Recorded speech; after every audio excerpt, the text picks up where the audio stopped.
Welcome to the course Disability Studies in India, Historical, Social and Cultural Perspectives. So this is the last module of this course, right? So in this last module, I'm going to talk about emerging new trends and practices.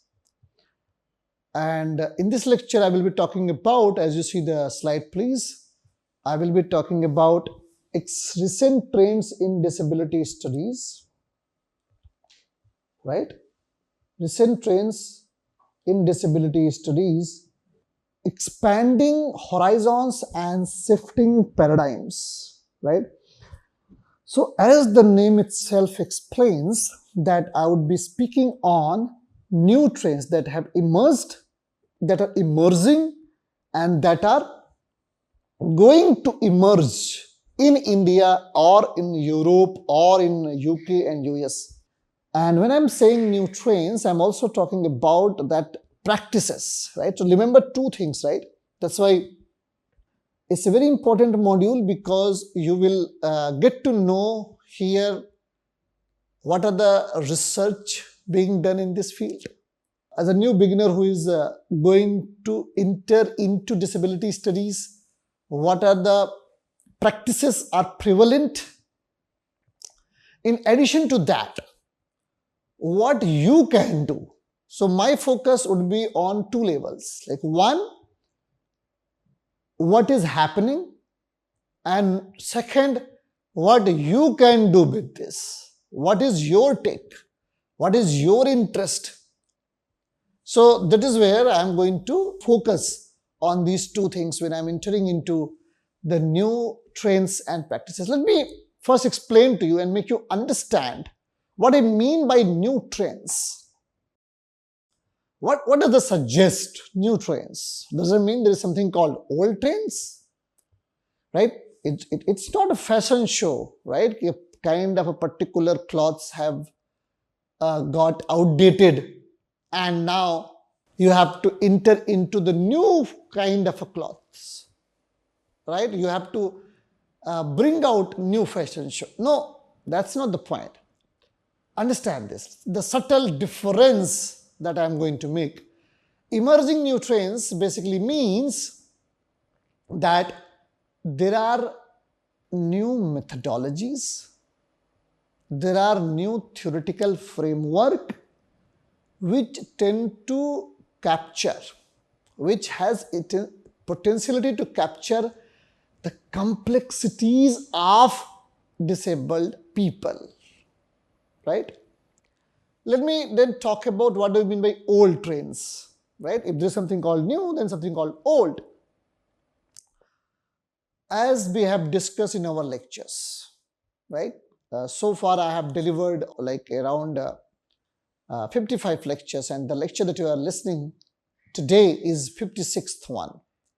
In 55 lecture, if you have noticed, I have always contested certain points. I have made certain points that how the kind of engagement with research to understand disability is not appropriate, not accurate. It's not going to cater the interest of people with disabilities. It does not address the lives of people with disabilities. All right? So I never said that these are the wrong attempt made by scholars. But I always said that they won't be able to capture the complexities that is around people with disabilities. Okay, let me give you an example, right? That is an easy way to understand what I mean by old trends. Okay. Last two modules was on literature and films, right? We were talking about how people with disabilities are represented, how people with disabilities are discussed in films, what are the important issues that we have been talking about and engaging with. That is what I was talking about in last two modules. And we noticed that most of the research, most of the representations are nothing but producing stereotypical images, re-strengthening stereotypical images of people with disabilities. You get my point? Right? Why is it so? Why is it so that even after the independence, we have got the legal rights? In fact, we also talked about UNCRPD, we argued the Right to Education Act, we discussed all this, but despite that, we could see that there is not much change visible in the field of disability studies or in the life of disabled. For one very important reason is that we are still being governed by the notion of a medical model. By the notion of a medical model, which says that disability is an individual problem, it must be fixed, one must cure this problem, it is curable. So this is not a social problem, it is individual problem, it has to be corrected with the help of medical institutions. This notion, this way to look at disability dominated and still dominates. That's the point. It still dominates. The belief governs the belief of people around. So tell me one thing, my dear friends and students. If we are still being regulated by a one particular belief which believes that people with disability has some deficit, some individual problem, then how would it work? So either if you see that's why if in representation of literature and even in representation of media, that is exactly what happens. They are produced as if their body is a burden, they are dependent, they are not able to conform to the norm because of their disability, and disability is creating a disbalance in our society. You remember I talked about the 4 types, the way they are represented. There are 4 categorizations we can see in terms of people with disabilities. Having said this, so what are we going to do? Right? This is the focus is on what are we going to do? And that's why I said this module is about emerging new trends. But first we need to understand what I mean by new trends. New trends simply suggest that let's not talk about charity model anymore. Let's not talk about medical model anymore. Then let's bring medical and social model together, because they both have limitations. Either medical model, because it does not think that society is responsible for anything, and social model thinks that only society is responsible, and then it does not take into the account the lived experiences of people with disabilities. You get my point, what I'm trying to suggest, right? So this is what happens. This is exactly what happens. One, we have a medical model, another one we have social model. When are we going to bring it together? So the old trend is talking about medical or talking about social, like taking the favor of either medical or social. New trends would be, if we want to capture the lived experiences of people with disabilities, if we want to capture the lived experiences of people with disabilities, then we have to bring a medical model and social model together. You have to bring them together. It's important. So This is what we call new trends. New trends means trying to address the concern which was untouched by research scholars, by advocacy groups. Obviously, one may say that going that extent immediately would have backfired. It would have not helped. I understand. I'm completely going with your opinion. I understand this. That's true, right? It's obviously true that you have to take it step by step, and if you directly jump, there are a lot of impediments and barriers that will not let this work. So, but after we have made a significant achievements and we have done the enough contribution in the field of disability studies and also in the lives of disabled people, as I keep telling that we are not supposed to stop ourselves. Much more to do in this field, much more to talk about in this field, much more to notice in this field of disability studies. You get my point, right? So this is what I mean by new trends, right? Look at the slide, please. So if you look at the slide, I'm talking about, this is what I'm saying, new trends, which means bringing medical and social model together, bio-social model, right? Something that. So this is what I was trying to explain you, new trends, right? I'm sure that this is quite clear now. Let's now talk about what is a practice, right? Practice is a very loaded concept. Practice, I'm not referring to that you have to go in the field and do something. When I'm saying practice, I'm talking about the performances. I'm talking about event to be performed. I'm talking about everyday actions.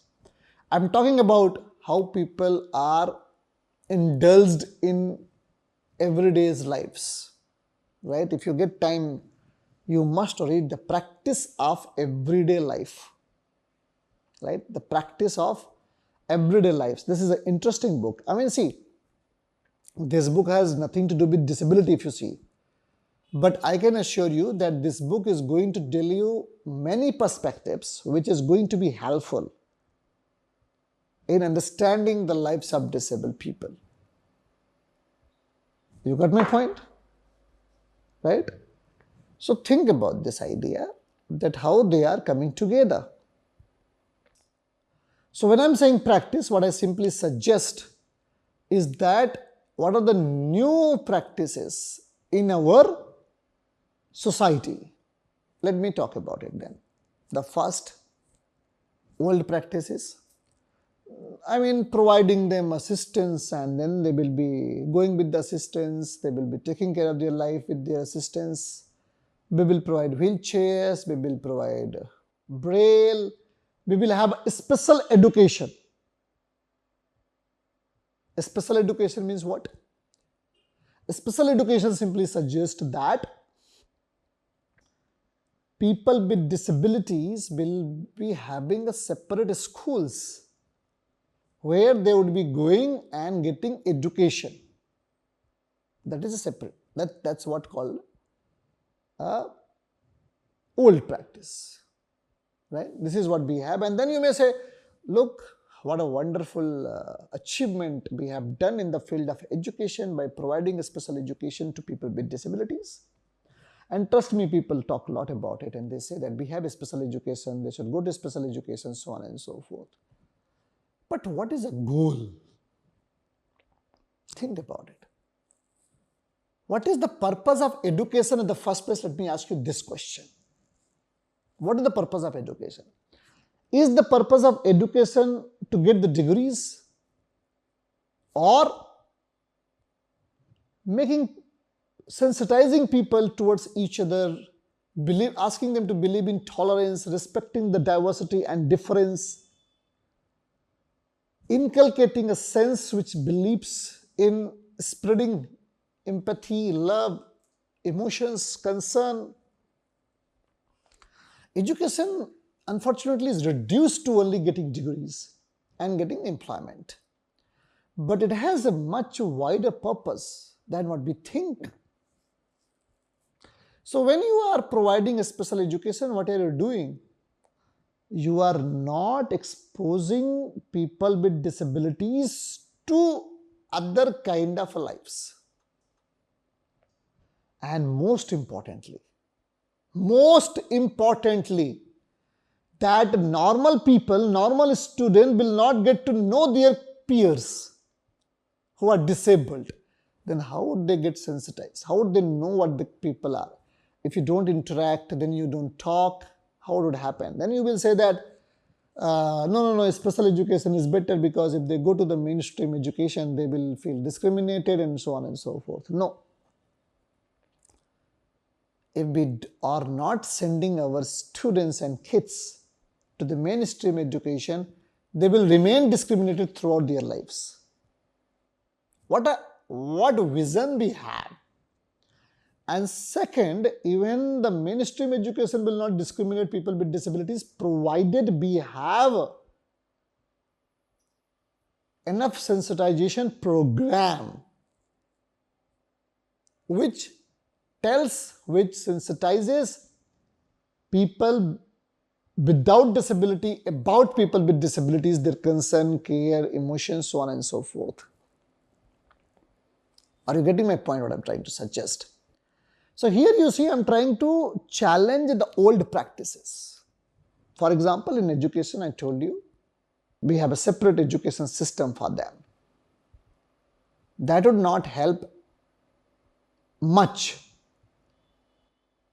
The kind of inclusive space we are looking for, it won't be happening. So this is a one angle I talked about practices. Let me give you an example of a second practice, right? I hope that would be more clear. Let's say, for example, when we have, I'll just give you an example just to understand, like what I mean by practices. We have a practice of allowing separate seat for people with disabilities in the buses, in the cars, so on and so forth, in the trains, in everything. I mean, at one side you see it's a very nice move, right? People with disability will get access to buses and trains. Two questions. How do you identify that someone is disabled? Right? The seats that are allocated for people with disabilities in the front that we generally notice. How people will get to know that the person who is sitting is disabled or not? How do you define?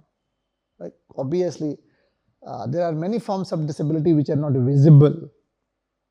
The impaired body, which are not visible. How are you going to deal with them? Think about it. Second concern that I have is, are the buses accessible at the first place? Forget about the seats. To reach to the seats, even the places where there is a bus stand, the stairs. In India, I can say that still we have a problem in accessing buses. And mostly, it hinders the movement of people with disabilities then. And it doesn't take any further. So if you see, there are facilities in practice, but actually they are not. Theoretically they are, but practically they are not. That is the point I am making. That is the concern I am raising, which means we have to indulge in the new practices. And that's only possible when we sensitize people, when we make people believe that they are very much one of us. That's only possible when you believe that there are different practices, there are different bodies, there are different communities, there are different way of thinking, there are different way of working, not the one monolithic uniform way of practice. That is a normative. If there is a one way of a monolithic practice, obviously it will exclude, the practice will exclude people with disabilities, or let's say other minority identities, I would say. So therefore, I just picked up two simple examples to explain to you that how we can talk about new practices, how practices should be inclusive, keeping in the mind people with disabilities. You get my point? So that is what I'm talking about. That is the concern I'm raising when I'm talking about emerging new trends and practices. All right? Emerging new trends and practices. So let's talk about now the title that I have put for the lecture number 1. If you look at the slide, please.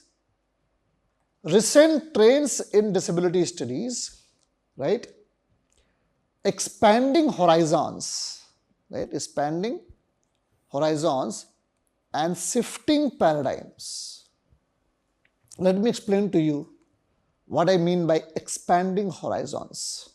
So I was talking about expanding horizons, right? Expanding horizons and shifting paradigms.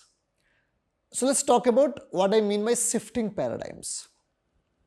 Shifting paradigm simply means that the way we have been choosing to do the study on disability studies must be transformed, must be modified, must be altered, as well as challenged. You remember when I was talking about pedagogy system? You recall I told that when there are people with disabilities sitting in the classrooms, you have to change your way to address the lecture. You have to come up with a new way of thinking, because people with disabilities are going to ask you different questions. They may not be able to relate what you're talking about. Their life is different. For them, the protagonist is not what you think. So this modification is required. Otherwise, you are still teaching the text with ableist assumptions. You are still teaching the text with the ableist assumptions. See, we don't need slides to talk about it. We can just converse. It's a simple idea that I'm trying to make you understand. Ableist assumption will read the text in a certain way, and what it will do, it will also make people with disability believe that their life is worthless. Because what is Aristotle talking about? Look at, I'm just giving you an example. What does Aristotle say about a tragic hero? How a hero should be? Imitation of an action that is serious, complete in a certain magnitude, so on and so forth. He should be able to evoke, right, catharsis, pity and fear. If you look at this very particular definition, it has a ableist assumption. How then our protagonists are going to be? Do you see, Shakespeare's not even a one protagonist is disabled, because Shakespeare believes in what Aristotle said. He won't be, however the tragic life it is, but he will not be tragic hero. Look at the paradox and conflict I'm talking about. Right? If a disabled people die, look at this. If disabled people die, it will not create emotions in audience. Why? Does that mean their life is not worthful as other lives are? It's because people cannot relate with disabilities. Because people still believe disability is something personal attribute. That is where I have a problem. That is where I am raising the concern. So now you understand expanding horizon and shifting paradigms. You have to shift this paradigm. you have to challenge the ableist ableism to look at the hero, who are all abled, masculine, right? So people with disabilities or disabled people are not masculine. People cannot relate with him, so he cannot be a hero. He cannot be a hero. This is what we have to question. And then, you remember, I was also talking about that we need to pick up the text, the movies, the event where we are talking about, centered on the lives of people with disabilities. Because generally what happens, we do not focus on the lives of disabled people. We do not see the complexities of their lives. We do not focus on the intersectional identities of people with disabilities. And more often, it's the people without disabilities talking about people with disabilities. How unjust it is, which has gone unnoticed. Which has gone unnoticed. People do not think about this, that this can also be a problem. So people with disability must speak on the concern associated with people with disabilities. Life experiences has to come. Let the people with disability narrate their own stories. Let the people with disabilities talk about this. So that is what calling about expanding horizons. That is what calling about bringing new paradigms, shifting paradigms. Storytelling, as I was talking about Netflix, Amazon Prime, there are many platforms which we see has democratized storytelling. But this democratization must also include stories of marginal lives. Let the story reach to the audience. Why? Because audience also play a very important role in shaping the narratives. It is audience that decide what kind of a narrative must be circulated. So for audience, if they think that only able-bodied narrative has to be appreciated, has to be narrated, it will be the same. So audience must also resist. Audience must raise objection on the stereotypical production of disabled bodies. Did you get the concern that I am raising? Right? That is a concern that I am talking about. That's a problem I am talking about. So, storytelling should also focus on women with disabilities, because you see the conditions of women with disabilities are actually very pathetic, and we must focus on their lives as well.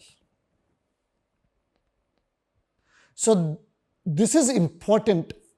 We have to shift the paradigm. We have to bring the new horizons of thinking, paradigms and methodologies. I mean, if you keep reading English literature from English methodologies and you talk about Indian experiences, how is it possible? How many of us are doing research in disability studies and we are exploring regional language and regional literatures? All right?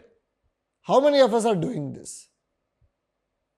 Very few, very rare, I think. I have been to many universities, and in many universities what we have noticed that they have not spoken much about representation of life, disabled lives in regional literature. That's a tragedy. That's a problem that we have. All right. So this is what my concern is when I am entering into the new horizons, emerging new practices and new trends. So in these upcoming 4 lectures, I will be talking about what are the key areas we can focus on. What are the key areas that we can focus upon? What are the key concerns that we must raise in the disability studies? What would be our new methodologies? How to look at disability studies as an interdisciplinary field? How we can look at the object of medical science from humanities perspectives.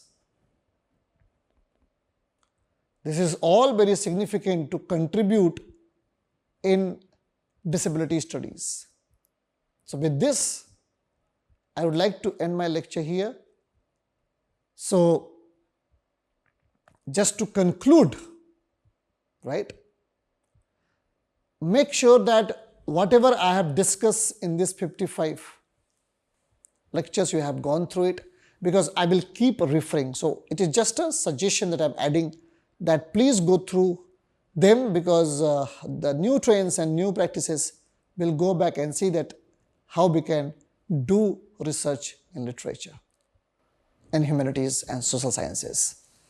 With this, I would like to say you thank you so much for listening to me. Thank you once again and for your patience. Stay tuned for 4 more lectures to go. Thank you once again. Bye-bye.